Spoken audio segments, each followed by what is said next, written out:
Hello ಗುರು, ಬನ್ನಿ ಮತ್ತೆ ನೋಡಿ. ಇವತ್ತು ನಾವು ಇಲ್ಲಿ ಅನ್ಲೋಡ್ ಮಾಡ್ತಾ ಇದ್ರೆ ಅಂದ್ರೆ ನೋಡಿ, ವಿಜಯಪುರ ಹತ್ರ ರೋಡ್ ಸೈಡ್ ಅಲ್ಲಿ ಅನ್ಲೋಡ್ ಮಾಡ್ತಾ ಇದ್ರಿ. ಈ ಪಕ್ಕ ಗಾಡಿಗೆ ಬರ್ತಾವೆ, ಆದಷ್ಟು ನಾವು ನಿಧಾನ ನಿಲ್ಲಿಸ್ತಾ ಇದ್ವಿ. ಯಾಕಂದ್ರೆ ರೋಡ್ ಸೈಡ್ ಅಲ್ಲಿ ಏನೋ ಕಲ್ಲು ಮೂಡ್ದೈತೆ ಅಂದ್ರೆ ಆ ಕಡೆ ಈ ಕಡೆ ಗಾಡಿಗೆ ಬರ್ತಾವೆ, ಕಾರುಗಳು, ಬಸ್ಸುಗಳು, ಅಂದ್ರೆ ಟೆಂಪೋಗಳು, ಬೈಕು ಎಲ್ಲ ಬರ್ತಾವೆ.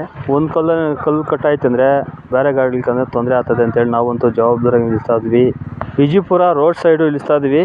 ಮತ್ತೆ ನಮ್ಮ ಲೇಬರ್ಸ್ ಏನು ಹೇಳ್ತಾರೆ ನನಗೆ, ಹುಷಾರ್ ಡ್ರೈವರು, ಗಾಡಿಗೆ ಬರ್ತಾವೆ ಆ ಕಡೆ ಈ ಕಡೆ, ಕಲ್ಲು ನಿಧಾನ ಹಿಡ್ಕೊಂಡು ನಿಧಾನ ಇಳಿಸ್ಯ, ಏನು ಡ್ಯಾಮೇಜ್ ಆಗ್ಕೊಡ್ದು ಅಂತೇಳಿ ನಮ್ಮ ಲೇಬರ್ಸ್ ನನಗೆ ಎಚ್ಚರಿಕೆ ಕೊಟ್ಟಿದ್ದಾರೆ. ನಾನು ಹೇಳಿದೆ, ಸರಿ ಆಯ್ತಣ್ಣ, ಹುಷಾರಾಗಿ ಇಳಿಸ್ತೀನಿ ಅಂತೇಳಿ ನಮ್ಮ ಲೇಬರ್ ಕೇಳಿದೆ.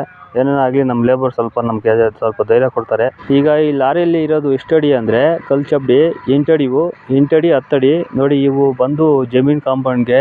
ಈಗ ಫ್ರೆಂಡ್ಸ್, ನಿಮ್ಗೇನ ಈ ಥರ ಕಲ್ಲೇನ ಬೇಕಂದ್ರೆ ಜಮೀನ್ ಕಾಂಪೌಂಡ್ಗೆ, ಮನೆ ಕಾಂಪೌಂಡ್ಗೆ, ಅಂದರೆ ಹಂದಿ ಸಡ್ಡಿಗೆ, ಮತ್ತು ಹಸು ಸಡ್ಡಿಗೆ, ಮತ್ತು ಮನೆ ಮುಂದೆ ಹಾಸಕ್ಕೆ, ಮತ್ತು ಇದು ಮಿಷಿನ್ ಮನೆ, ಈ ಥರ ಪ್ರತಿಯೊಂದಕ್ಕೂ ಆಗುತ್ತೆ ಕಲ್ಲು.